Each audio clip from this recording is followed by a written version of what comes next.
Passport endorsement নিয়ে প্রশ্নের শেষ নেই। কিছুদিন আগেও আমার কাছে বেশ কিছু প্রশ্ন এসেছিল যে পাসপোর্টে আমি এন্ডোর্স করেছি, একবার এন্ডোর্স করে আমি একটা দেশ ঘুরে এসেছি, ভারত বা এরকম কোনো দেশ।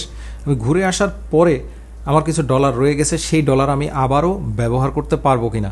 তো আজকে মূলত এই বিষয়টা নিয়ে আলোচনা করব যে মূলত এন্ডোর্সমেন্টের মেয়াদ কতদিন, সেটা ভার্চুয়াল কারেন্সির ক্ষেত্রে এবং ক্যাশ কারেন্সি দুইটার ক্ষেত্রেই আমি বলবো যে ভ্যালিডিটি কতদিন এবং সেই রকমভাবে আপনারা একবার গিয়ে ঘুরে আসলে পরবর্তীতে ব্যবহার করা যাবে কি না যাবে, সব বিষয় নিয়ে আজকে আলোচনা করব। তো চলুন দেরি না করে শুরু করি এন্ডোর্সমেন্ট নিয়ে বিস্তারিত। প্রথমেই বলছি, যখন আপনারা কোনো ক্যাশ ডলার এন্ডোর্সমেন্ট করবেন, এখানে খেয়াল রাখবেন ক্যাশ ডলার এন্ডোর্সমেন্ট এবং ক্রেডিট কার্ড, ডেবিট কার্ড অথবা প্রিপেইড কার্ডের ডলার এন্ডোর্সমেন্ট কিন্তু সম্পূর্ণ ভিন্ন। তো যখন আপনারা ক্যাশ ডলার এন্ডোর্সমেন্ট করবেন, সেটি আমি প্রথমে বলছি। এন্ডোর্সমেন্ট করার পর সাধারণ ক্ষেত্রে বাংলাদেশ ব্যাংকের এটা ভ্যালিডিটি দিয়ে থাকে 3 মাস। সুতরাং 3 মাসের মধ্যে আপনার ভ্রমণ করতে হবে। এক্ষেত্রে সতর্কতা হচ্ছে এই যে আপনারা যখন দেশের বাইরে যাবেন তখনই আপনারা এন্ডোর্স করবেন, আর যখন আপনাদের যাওয়ার ডেট ঠিক হবে না তখন আপনারা এন্ডোর্সমেন্ট করবেন না। এখানে আরও কিছু কথা আছে। দেখা যাচ্ছে যে ভারতের কথাই ধরি, সাধারণত অন্যান্য দেশ সিঙ্গাপুর, মালয়েশিয়া এরকম দেশ যেতে গেলে আগে থেকে এন্ডোর্সমেন্ট করে রাখা লাগে না, তবে ভারত যেতে হলে আমাদের এন্ডোর্সমেন্ট করা লাগে। সেই জন্য মূলত ভারতের বিষয়টি এখানে বারবার চলে আসে। তো ভারতের ক্ষেত্রে যদি বলি, ভারতে যাওয়ার আগে আপনাদের যে এন্ডোর্সমেন্টটা করতে হয় $150 বা $200, আমরা সাধারণত ক্যাশ ডলার যেটা করে থাকি, সেটা যদি করতে হয় সেটা করে ভিসা আবেদন করতে হবে। ভিসা আবেদন করার পর দেখা যাচ্ছে যে 3 মাসের মধ্যে যেতে হবে। আইনত যদি এর মধ্যে না যান দেশের বাইরে বা ডলারটা যদি খরচ না করেন, এই এন্ডোর্সমেন্টটা বাতিল হয়ে যাবে। তবে কথা হচ্ছে এই যে এটা বাতিল হয়ে গেলেও ডলারটা কিন্তু থাকবে, কারণ ডলারটা তো আপনি আপনার নামে কিনেছেন, ডলারটার জন্য প্রমাণ থাকবে। এখন এখানে একটি বিষয় হচ্ছে উল্লেখযোগ্য, সেটা হচ্ছে যখনই আপনি ক্যাশ ডলার এন্ডোর্সমেন্ট করেন তখন কিন্তু কান্ট্রির নাম উল্লেখ থাকে, যেমন আমার এখানেও আছে, কান্ট্রির নামটা উল্লেখ করা থাকে। কিন্তু ক্রেডিট কার্ডে ডলার এন্ডোর্সমেন্ট করলে বা ডেবিট কার্ড, প্রিপেইড কার্ডে করলে, মানে ভার্চুয়াল কারেন্সিতে করলে সেই কান্ট্রিটার কথা উল্লেখ থাকে না। সুতরাং আপনি যদি যে কোনো একটা কান্ট্রি, ফর এক্সাম্পল ইন্ডিয়া লিখে আপনি এন্ডোর্সমেন্ট করলেন, আপনি 3 মাসের মধ্যে যদি সেখানে না যান, পরবর্তীতে অন্য কোনো কান্ট্রিতে যান বা আবার ইন্ডিয়া যান, সেক্ষেত্রে সমস্যা হতেও পারে, তবে হওয়ার সম্ভাবনা খুব কম যদি সেটা ক্যাশ ডলার হয়। এন্ডোর্সমেন্টের যেই ভ্যালিডিটি আছে সেই ভ্যালিডিটিটা তেমন কেউ চেক করে না, এবং ভ্যালিডিটি এখানে লেখাও থাকে না। যেই ডেটে এখানে সিগনেচার করে দেওয়া হয়, মানে যে ডেটে আপনি ডলারটি পারচেস করেছেন সেই ডেটটিও খুব ছোট করে লেখা থাকে। তবে এটা যেহেতু একটা সতর্কতার বিষয়, সেজন্য আমি আপনাদেরকে জানিয়ে রাখলাম। যদি এমন হয় যে আপনার 3 মাস পার হয়ে গেছে ক্যাশ ডলার এন্ডোর্সমেন্টের, সেক্ষেত্রে আপনারা মানি এক্সচেঞ্জে গিয়ে হলেও, মানি এক্সচেঞ্জে $200 দিলে এন্ডোর্সমেন্ট করে দেয়, মানি এক্সচেঞ্জ থেকে আপনারা আবার ডলারটা এন্ডোর্সমেন্ট করে নেবেন। কারণ আপনার কাছে কিন্তু ক্যাশ ডলার, যেটা ডলারটা তো আর কেউ নিয়ে যাচ্ছে না, ডলারটা তো আপনার কাছেই আছে। যদি আপনারা 500 ক্যাশ ডলার এন্ডোর্সমেন্ট করে আপনি ইন্ডিয়া গেলেন, গিয়ে আপনি ঘুরে আসলেন $300 খরচ করে, আরও $200 আপনার কাছে রয়ে গেল। যদি আপনার কাছে আগের ডলার কিছু থেকেই যায়, সেটা আপনি পরে নিয়ে যাওয়ার সময় যদি কেউ জিজ্ঞাসা করেই বসে আপনার এই ডলারটা আসলো কোথা থেকে, দেখা যাচ্ছে আপনি পরবর্তীতে আবার যাওয়ার সময় আরও $200 এন্ডোর্স করলেন, আগের আরও 200 ছিল, মোট 400 আপনার কাছে পেলো, তখন আপনি কি বলবেন? সত্যি কথাই বলবেন যে আমার আগের $200 বেঁচে গেছে। তবে কথা হচ্ছে এই যে যদি এটা ভারত হয়, ভারতে যাওয়ার সময় এরকম হলে কিন্তু আপনার সমস্যা হবে।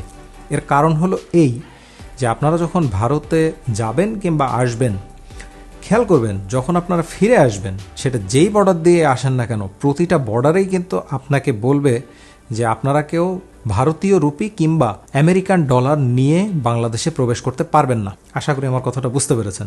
যখন বাংলাদেশ থেকে ভারত যাবেন তখন আপনার এন্ডোর্সমেন্টের ডলার এবং বাংলাদেশি 10,000 টাকা নিয়ে যেতে পারবেন। ভারত থেকে স্থলপথে যখন আপনি ফেরত আসবেন তখন কিন্তু আপনি আর কোনো ক্যাশ ডলার এবং ভারতীয় মুদ্রা নিয়ে বাংলাদেশে ঢুকতে পারবেন না।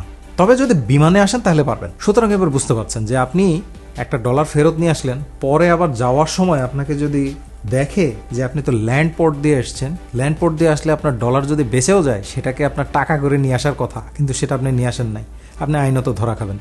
যদিও এই বিষয়গুলা এত ঘেঁটে দেখা হয় না বা এতটা দেখা হয় না, জেনে রাখার জন্য আমি বললাম যে যদি আপনাদের এমন কোনো পরিস্থিতি আসে সেক্ষেত্রে আপনারা সতর্ক থাকবেন। এবং একবার ট্রাভেল করে আসার পর যদি দেখেন এন্ডোর্সমেন্টের মেয়াদ শেষ হয়ে গেছে, ক্যাশ ডলার, এটা প্রয়োজনে আপনারা মানি এক্সচেঞ্জে যাবেন, ডলারের অ্যামাউন্ট অনেক বেশি হয়, সেক্ষেত্রে আপনারা পুনরায় আরেকটি এন্ডোর্সমেন্ট করে নেবেন। 2 টাকা খরচ করে একটা এন্ডোর্সমেন্ট করতে তো আর কোনো অসুবিধা নেই। এবারে বলছি কার্ডের বিষয় বা ভার্চুয়াল ডলার এন্ডোর্সমেন্ট, যেটা ক্রেডিট কার্ড, ডেবিট কার্ড অথবা প্রিপেইড কার্ডে যেটা হয়ে থাকে।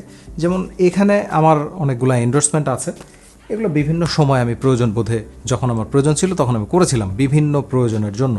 এই এন্ডোর্সমেন্টের বিষয়ে বর্তমানে যে নির্দেশনা বাংলাদেশ ব্যাংকের, সেটা হচ্ছে দুটির যে কোনো একটি যেটা কম হয়। দুটি হচ্ছে, একটি পাসপোর্টের ভ্যালিডিটি আর একটা হচ্ছে আপনার কার্ডের ভ্যালিডিটি। ধরে নিচ্ছি আপনার পাসপোর্টের ভ্যালিডিটি আছে জুন মাস 2025 আর কার্ডের ভ্যালিডিটি আছে জুন মাস 2024। তাহলে আপনার এখন যে এন্ডোর্সমেন্টটা করবেন সেই এন্ডোর্সমেন্টের মেয়াদ সর্বোচ্চ হবে 2024 পর্যন্ত। যদিও আপনার পাসপোর্টের মেয়াদ 25 পর্যন্ত আছে, কিন্তু 25 পর্যন্ত তো মেয়াদ দিতে পারছে না, কারণ আপনার এই পাসপোর্টই তো ভ্যালিড থাকবে না 25 সালে। সুতরাং তখন দেওয়া হবে 24 পর্যন্ত। আর যদি এমন হয় আপনার পাসপোর্টের মেয়াদ আছে 10 বছর, কিন্তু আপনার যে এটিএম কার্ডটা আপনি যদি নতুনও নেন, সেক্ষেত্রে দেখা যাচ্ছে 5 বছর দেওয়া হয়, তাহলে আপনাকে ওই 5 বছরই ভ্যালিডিটি দেওয়া হবে।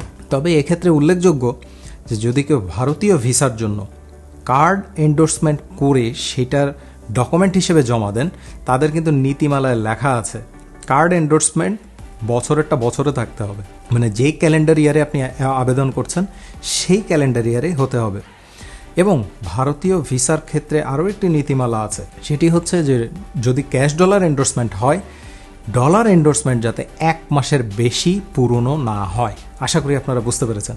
যেদিন আবেদন ফর্ম জমা দিবেন, সে আবেদন ফর্ম জমা দেওয়ার দিন যাতে আপনার যে ডলার এন্ডোর্সমেন্ট করেছেন ক্যাশ ডলার, সেটা যাতে 1 মাসের বেশি না হয়। 1 মাসের বেশি হলে সেটা কিন্তু গ্রহণযোগ্য হবে না। তো এই ছিল ডলার এন্ডোর্সমেন্ট নিয়ে যত প্রশ্ন, মানে খুঁটিনাটি কিছু প্রশ্ন, যে বিশেষত ডলার এন্ডোর্সমেন্টের মেয়াদ নিয়ে। আশা করি আপনাদের এবার বিষয়টি কিছুটা হলেও ক্লিয়ার হয়েছে। যদি আপনাদের এই ভিডিওটা কোনো না কোনো কাজে এসে থাকে, তাহলে অবশ্যই একটা লাইক দিবেন। আর আমার সাথে এতক্ষণ থাকার জন্য অনেক ধন্যবাদ। দেখা হবে পরবর্তীতে খুব শীঘ্রই নতুন কোনো টপিক নিয়ে। আর আপনাদের যদি যে কোনো বিষয়ে, ট্রাভেল বা বিদেশে ভ্রমণ বা ইমিগ্রেশন নিয়ে কোনো জানার যদি কোনো ইচ্ছা থাকে, কোনো প্রশ্ন থাকে, তাহলে অবশ্যই নিচে কমেন্ট বক্সে কমেন্ট করে আমাকে জানাবেন। আমি চেষ্টা করব আপনাদের প্রশ্নের উত্তর দেওয়ার জন্য। আর পরবর্তী ভিডিওতে দেখা হবে খুব শীঘ্রই। সে পর্যন্ত আপনাদের সবার সুস্থতা কামনা করে আজকের মতো এখানেই বিদায় নিচ্ছি।